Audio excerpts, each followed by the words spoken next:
तो स्टूडेंट इसमें जो है लूपिंग स्टेटमेंट में आज जो है सो हम लोग पढ़ेंगे, जैसे कि है four next statement, four next looping statement, four next looping statement. तो इसमें क्या होता है कि कोई वेरिएबल है आई, और यहाँ वेरिएबल के बदले में जरूरी नहीं कि आप आई ही लिखो, आप यहाँ पे एक्स भी लिख सकते हो, वाई भी लिख सकते हो, जेड भी लिख सकते हो, कुछ भी लिख सकते हो वेरिएबल में। जैसे आप मैथ्स का क्वेश्चन सॉल्व करते हैं तो लिखते हैं ना कि लेट एक्स इक्वल टू इतना, वाई इक्वल टू इतना, आप वेरिएबल मानते हो। उसी तरह से यहाँ भी हमने आई को वेरिएबल लिया और इसमें वैल्यू कहाँ से कहाँ तक स्टोर कर दिया, आई से लेकर 1 से लेकर के 5 तक। आई में जो वैल्यू स्टोर हो गया वो 1 से 5 तक हो गया। अब ये जब यहाँ पे प्रोग्राम आया, अब ये प्रोग्राम आगे बढ़ेगा, एग्जीक्यूट होगा। अब देखेगा कि आई में 1 है तो यहाँ पे प्रिंट हो गया, और फिर यहाँ पे नेक्स्ट आई। ये नेक्स्ट आई क्या करता है, इसका जो प्रोग्राम का जो कंट्रोल है वो फिर से यहाँ पे दे आता है। यहाँ पे आने के बाद ये खत्म नहीं होता है, फिर ये प्रोग्राम कंट्रोल को यहाँ पे ट्रांसफर कर देता है। फिर ये चेक करता है कि आई में कितना वैल्यू है, आई के वैल्यू को इंक्रीज कर देता है, यानी 2 कर देता है। फिर ये प्रिंट होता है, और फिर ये नेक्स्ट आई क्या करता है, तो प्रोग्राम को कंट्रोल को यहाँ पे कर देता है। फिर उसी तरह से जो है आपको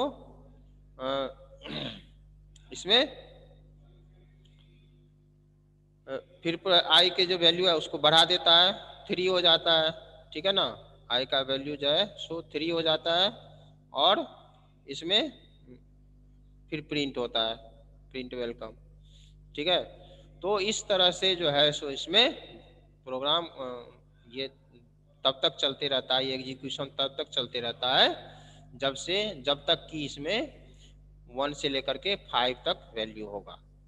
ठीक है, तो ऐसे जो स्टेटमेंट होता है उसी को हम कहते हैं लूपिंग स्टेटमेंट। ओके, अब इसमें जो है सो आपको है नेक्स्ट में REM program to print the table of 2 and 3। ठीक है, यानी कि रीम प्रोग्राम का यूज करके REM प्रोग्राम का यूज इसमें जो है सो, अच्छा REM मतलब ये होता है कि इसका जो ये जो लाइन है ना, जब हम विजुअल ये जो लूपिंग स्टेट क्यू बेसिक में जब हम REM के आगे कोई लाइन लिखते हैं तो वो एग्जीक्यूट नहीं होता है। ठीक है, तो इसमें जैसे कि आपका एक प्रोग्राम है,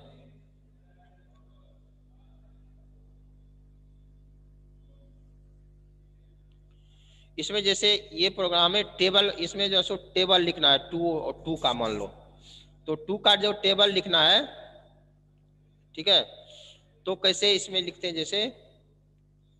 जैसे इसमें आपके बुक में पेज नंबर 55 पे भी आप देख सकते हो, जैसे यहाँ पे लिखा हुआ CLS।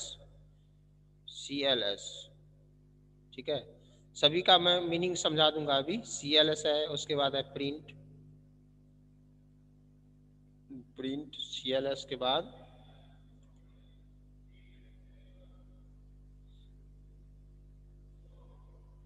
CLS के बाद आपको है प्रिंट,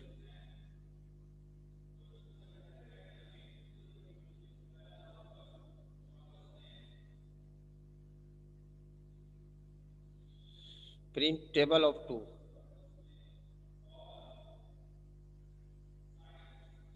टेबल ऑफ 2। ठीक है, for i equal to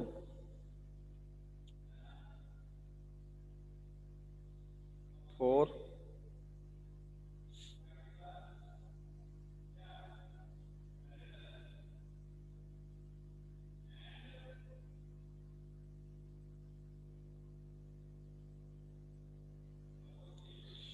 for i equal to 1 to 5,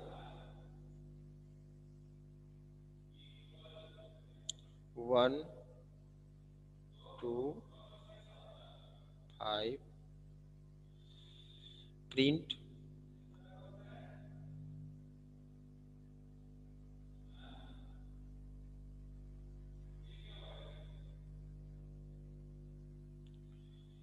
print 2 multiply 2 multiply और फिर यहाँ पे आई, ठीक है। फिर यहाँ पे आपको इन्वर्टेड कॉमा, ये कॉमा सेमी कॉलन, और फिर equal to i, equal to फिर सेमी कॉलन, फिर सेमी कॉलन है, फिर 2 मल्टीप्लाई आई, नेक्स्ट आई।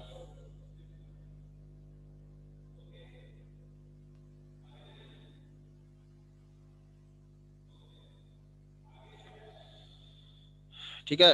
अब इसमें देखो, यदि टेबल को हमें 2 के टेबल को प्रिंट कराना है, हमें 2 का टेबल लिखना है, ठीक है ना।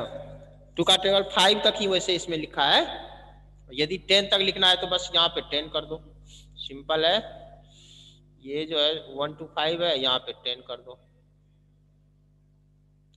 अब इसका जो आउटपुट आएगा, इसका जो आउटपुट आएगा वो इस तरह से आएगा, 2 multiply 1 equal to 2 multiply 3 2 equal to 4, 2 multiply 3 equal to 6, 2 multiply 4 equal to 8, और 2 मल्टीप्लाई 5 इक्वल टू 10।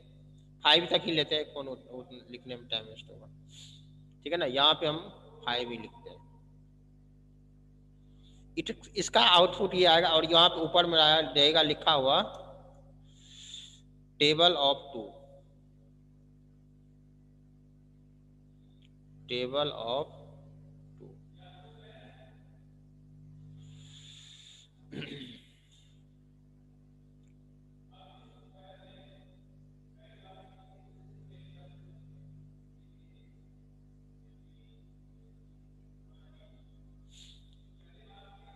ठीक है ना, टेबल ऑफ 2।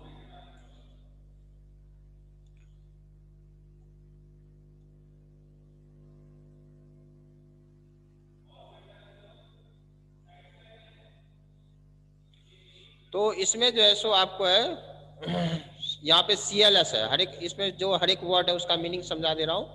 इसमें आपको CLS मतलब क्लियर स्क्रीन, CLS मतलब क्लियर स्क्रीन, यानी कि जो भी ऊपर में लिखा हुआ है वो एग्जीक्यूट नहीं होगा। मतलब एक ही स्क्रीन पे आप कई सारे यदि प्रोग्राम लिखे हैं तो वो एग्जीक्यूट नहीं होगा, CLS यदि आपने लिख दिया तो।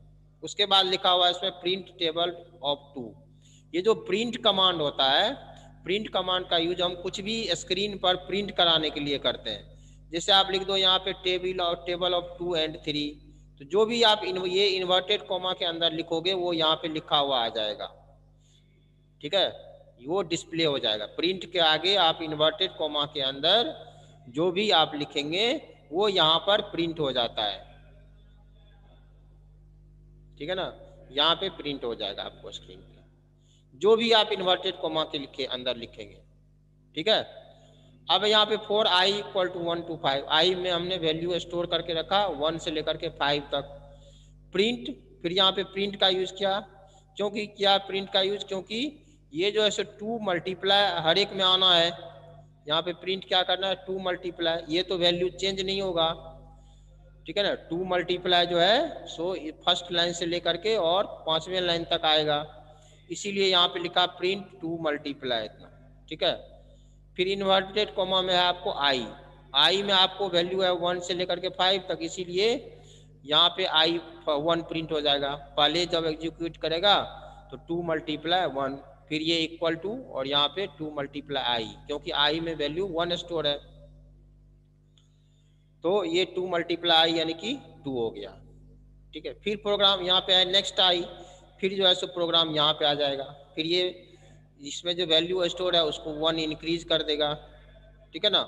और जब वो 1 इंक्रीज कर देगा तो 2 मल्टीप्लाई 2 हो जाएगा, 2 मल्टीप्लाई 2 इक्वल टू 4 हो जाएगा, ठीक है। फिर 2 multiply 3 equal to 6, 2 multiply 4 equal to 8, 2 multiply 5 equal to 10। यानी ये इसका जो वैल्यू है ये इंक्रीज होते रहेगा और मल्टीप्लाई होते रहेगा, ठीक है। तो एक और ये प्रोग्राम था आपको फॉर नेक्स्ट स्टेटमेंट का, ठीक है ना। उसी तरह से आप कोई भी टेबल जो है और कितने भी तक लिख सकते हैं आप। 100 तक यदि आपको लिखना है 100, तो यहाँ पे 100 लिख दो। ये 100 बार जो है सो मल्टीप्लाई होगा, पहले 1 से, फिर 2 से, फिर 3 से, फिर 100, लास्ट में 100 तक ये आपको मल्टीप्लाई होगा, ठीक है। तो इस तरह से जो है हम किसी भी प्रोग्राम को इसमें फॉर नेक्स्ट का यूज हम इस तरह से हम कर सकते हैं।